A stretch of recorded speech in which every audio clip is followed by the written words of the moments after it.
What's up, guys? Derek here with Tap and Turn Gaming, coming at you today with another EDH deck tech. Today's deck tech will be for, as you can see, Tasigur the Golden Fang, for one of our subscribers, Bandit DIL 210 or Bandit Dill 210, however you want to pronounce is fine with us, tomato tomato. But Bandit Dill 210, this is Tasigur the Golden Fang that you wanted as a sort of a control theme, and I'll go over how I perceive it to be a control theme. Of course people are going to have differences of opinions, and that's fine. So we'll take a look at the deck after we take a look at the general. So the general, Tasigur the Golden Fang is a 6-cost 4/5 with Delve. He's a human shaman. And he has, for the cost of 2 and a hybrid blue-green and a hybrid blue-green, you can put the top 2 cards of your library into your graveyard, then return a non-land card of your opponent's choice from your graveyard to your hand. So this is really cool because it can excel your deck, as well as getting you some value back from it. So what it's going to do is you're going to use his ability. You're going to take 2 cards off the top of your library, put them into your graveyard, so you're not going to draw those 2. So now you're going to draw the 3rd card down on your next turn, but also you're getting something back from your graveyard. And generally with EDH, you have nothing but value, so it's not really losing anything. And that's really cool with it too. So we're going to take a look at the deck and what we came up with and some of the interactions we have and why we went with them. So we'll start off with the lands. We didn't spend too much time on the lands. Pretty basic land package. I'm sure there's a lot of room for upgrading it. As you can see, we do have like panoramas in there. So, we really went basic with the land base. So you can change it and interpret it any way you want. But we have Bant Panorama, Bajuka Bog, Command Tower, Esper Panorama, 10 Forests, Grixis Panorama, 10 Islands, Jund Panorama, Mosswort Bridge, Swamp times 10, and Terramorphic Expanse. Now for our artifacts, we have Altar of the Brood, mostly in here to apply pressure and be a combo piece. Ashnod's Altar for the mana and a combo piece. Chromatic Lantern for fixing. Crystal Ball, which is loading really slow for some reason, but Crystal Ball for the Scry 2.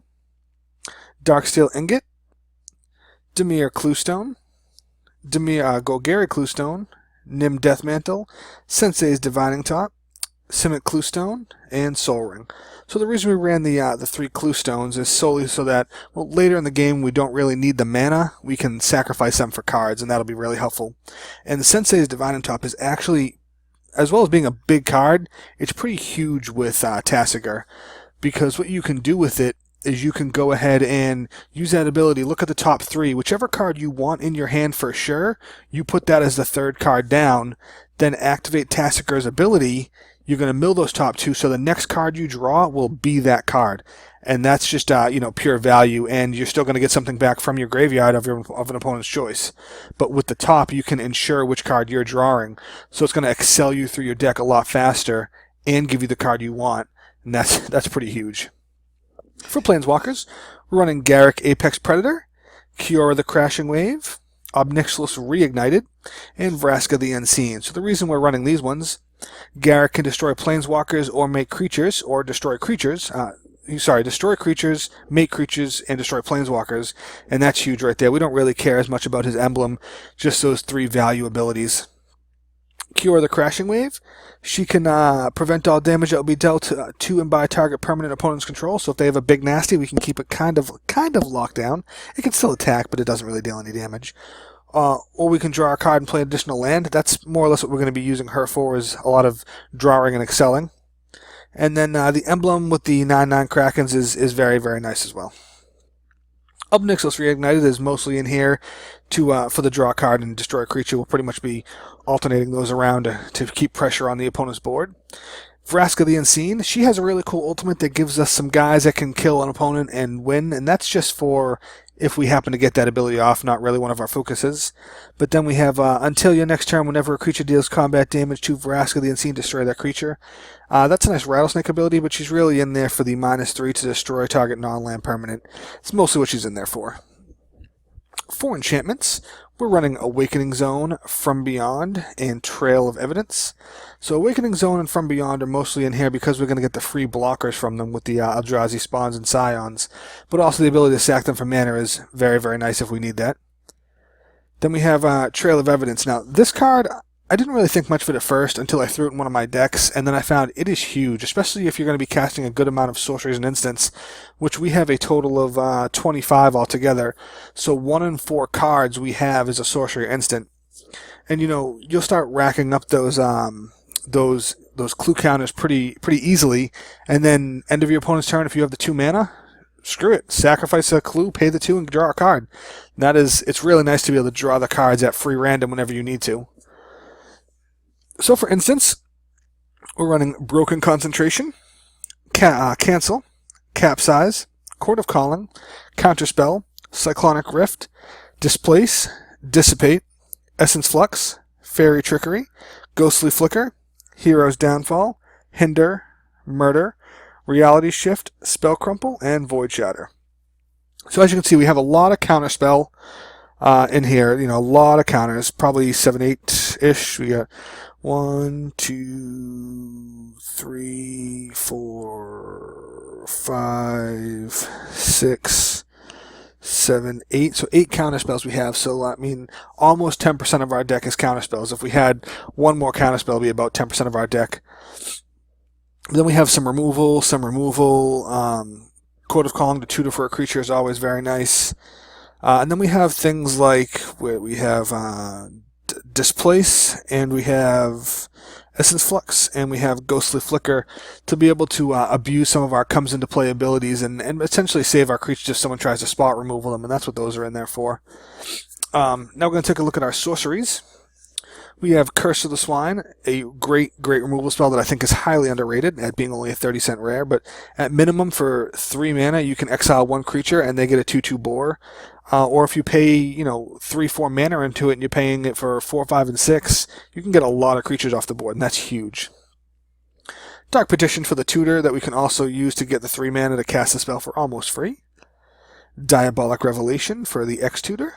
Down and Dirty, mostly going to be using the dirty side of it to return target card from our graveyard to our hand, which basically makes it like another Recollect.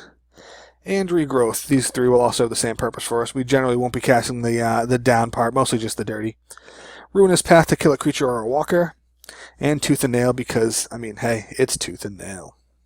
Now we're going to take a look at our creatures. We're running Acidic Slime because he breaks stuff. Alter Ego because it is a clone that can't be countered, and if we want to, we can invest mana to make the thing bigger. Clever Impersonator because he counters all the things.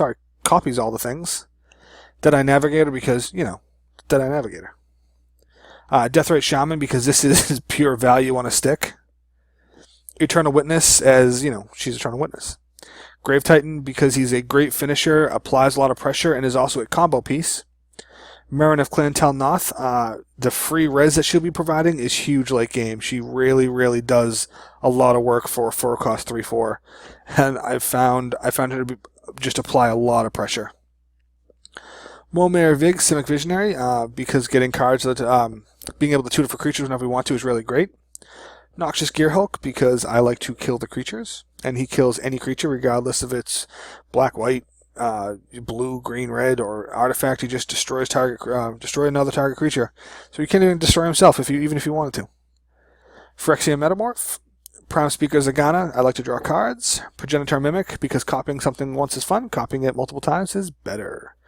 Rashmi Eternity's Crafter. She's really fun. Skeletal Vampire because he's also a great finisher as well as applies good pressure and is a combo piece. Stunt Double. Clone with Flash. Terastodon because he breaks the stuff, and Woodfall Promise because he breaks the stuff. So that's the deck as it is. Some of the great interactions we have are, let's see, so if we have Skeletal Vampire who produces 2 tokens, and we have Grave Titan who produces 2 tokens, if we have either one of those on the board with their tokens, and we go ahead and sack a token to Ashnod's Altar for 2 mana, and then sacrifice them themselves to Ashnod's Altar for 2 mana, we have now 4 mana floating.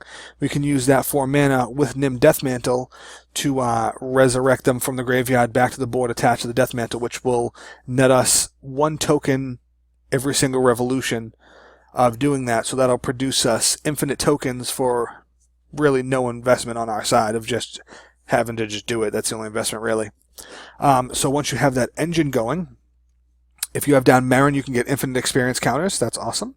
If you have down Alter the Brood, you have infinite mill. Also awesome. What else can we do with it? There's a lot we can do with it. I mean, being able to generate infinite tokens and get infinite Ashnod's Altar, infinite Altar of the Brood, is really what it's mostly in there for. Those would be really huge, and getting the infinite experience with her is really nice to be able to just res huge creatures, so that's a great finisher that we have. Then another great thing we have going on here is we have Momare Vig Simic Visionary. So with him, if we cast a blue-green spell, or if we cast a green creature, we can search for a creature and put it on top of our library. If we search a blue creature, we can reveal the top card of our library. If it's a creature card, we put it into our hand. Okay, so if we cast a blue-green creature, we can search for a creature, put it on top, reveal the top card, put it in our hand. Great, we all know what he does. He serves tons and tons of value. He's really awesome. He actually probably is super good with Rashmi, Eternity's Crafter. Because of what they do and the way you can stack your triggers, these two are amazing together. So let's say you have them both down. You have down Rashmi, and you have down Momare Vig. Now you cast your first spell of the turn because she only triggers off your first spell, and it's a creature. Let's say it's a green creature. So that's going to trigger both of them, her and him.